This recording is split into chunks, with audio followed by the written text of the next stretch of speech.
9 experienced hikers, a frozen mountain, and a campsite that looked as if fear itself had arrived first.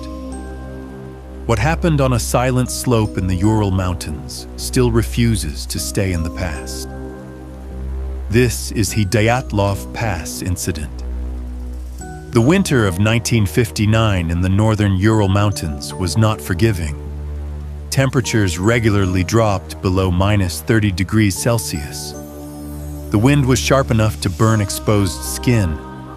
Snow erased footprints within minutes. And yet, a group of young, highly trained hikers chose to go there willingly. Their leader was Igor Dyatlov, confident, methodical, respected. All 9 members of the group were students or graduates, most with high-level hiking certifications. They were not amateurs. They were not reckless. According to records, their goal was simple: complete a challenging winter trek and return. They never did. Their journey began normally. They sent postcards. They joked in photographs. They laughed despite the cold. The last confirmed image shows them smiling, faces red from the wind, eyes steady. Nothing in those photos suggests panic. Nothing suggests conflict. And then, silence. When the group failed to return by the expected date, there was concern, but not alarm. Delays were common in such expeditions, but days passed, then weeks. Eventually, search teams were sent. What they found on a mountain slope called Kolat, a name that translates roughly to Dead Mountain, would confuse investigators for decades. The first thing discovered was the tent. It stood partially collapsed under snow, but something was immediately wrong. According to reports, the tent had been cut open from the inside, not unzipped, not torn accidentally. Cut. Their boots, heavy winter coats, and essential supplies were still inside, which suggested one thing: the hikers left the tent in a hurry. Outside, faint footprints led downhill, away from the campsite. Barefoot, some wearing only socks, some in light clothing, unsuitable for the temperature. There were no signs of a struggle, no signs of another group, just 9 sets of footprints, fading into snow. The first bodies were found near the tree line. 2 of the hikers lay beneath a large cedar tree. They were wearing minimal clothing. Their hands showed signs of frostbite and minor burns, possibly from attempting to start a fire. Above them, branches were broken high up the tree, as if someone had tried to climb it.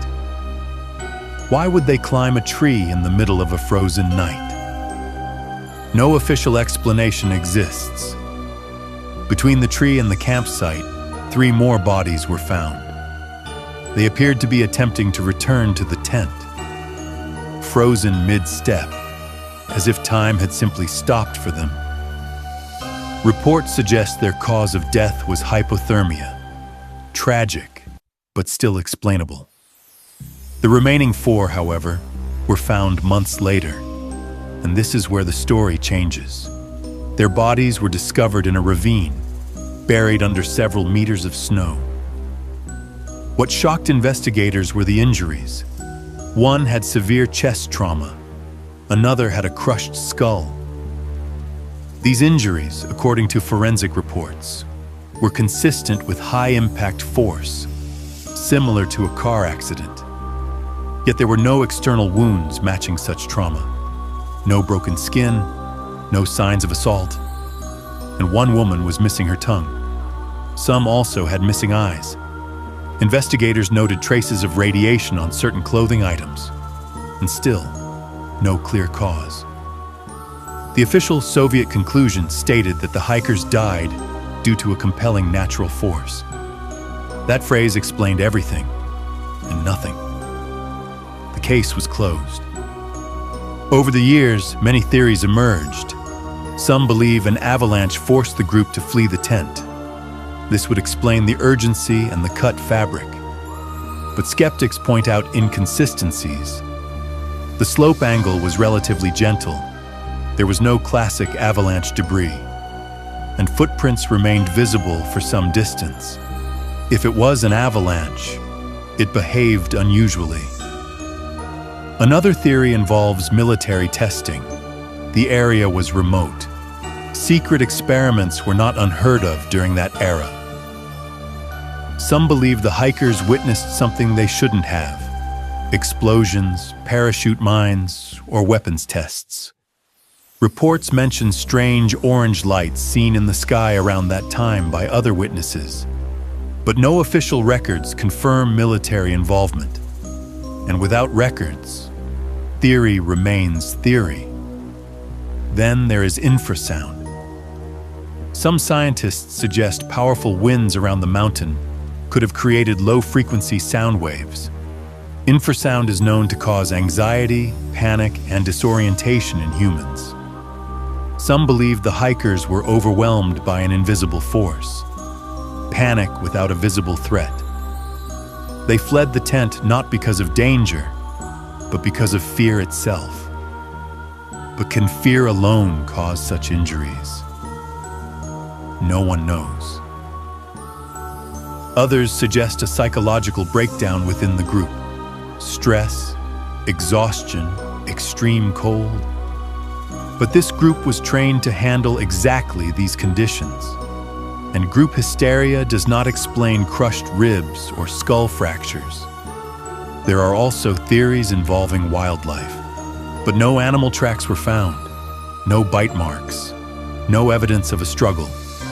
Nature, it seems, was present, but silent. Modern investigations have revisited the case.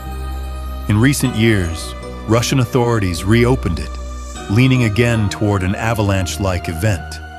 They offered refined models and simulations. Still, critics argue that important questions remain unanswered. Why cut the tent instead of using the exit? Why scatter in multiple directions? Why leave behind essential clothing? Why injuries that suggest massive force without visible damage? Perhaps the most unsettling aspect is not the mystery itself. It's the restraint of the evidence. No message, no warning, no final note explaining their fear. Just frozen moments, preserved by snow. The Dyatlov Pass incident sits at an uncomfortable intersection between science and uncertainty, between nature and something unnamed. It resists closure not because of lack of data, but because every explanation leaves something behind. More than 60 years later, hikers still avoid that slope. Not because it is cursed, but because it reminds us of something deeply human. That even preparation, experience, and logic cannot protect us from every unknown. So the question remains, on a cold mountain in the middle of the night, what force was strong enough to make 9 rational people run into the snow and never return?